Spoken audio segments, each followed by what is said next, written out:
300 ming dollar yo'qotganingizdan keyin o'zingizda qanaqa his qilgansiz?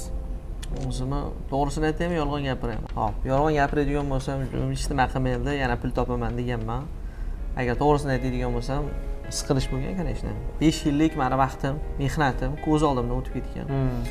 O'zi aytganingizdek, Imron Qo'ziqqa o'xshab rosa pulni yiqqan ekanman. To'g'ri, kerakli joylarga ishlatganmiz. Endi bu narsa rizq ekanda. Shu yo'qotganimdan keyin deb adashmasam 1 oycha shu o'zimga kelmasdan ichkilikka berilib ketib, 1 oy mobaynida mehmonxonadan umuman chiqmaganman. Men qiziq bir chet elda bo'lgan bu narsa. Turkiyada bo'lgan, ha.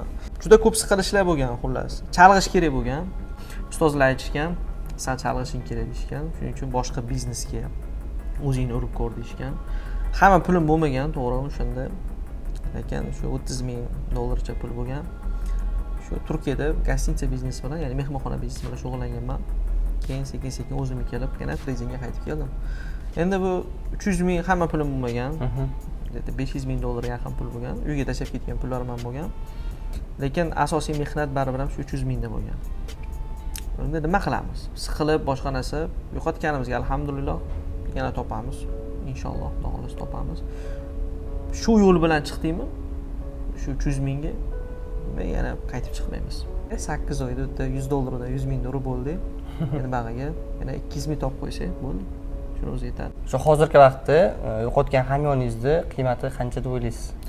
Siz yarani ustiga yana yara sepadigan qiliqlaringiz paydo bo'libdi siz ham. Mayli. Juda katta o'zgarish bo'lmadi.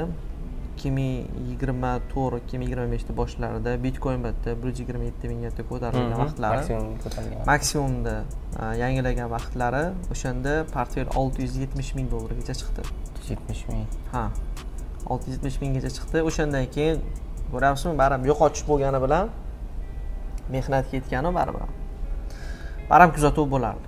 Oxiri o'zimni yuragimni siqib oxiri mana shu portfel adreslarni polni esdan chiqarib o'chirib yubordim. Shuni umuman eslaganim.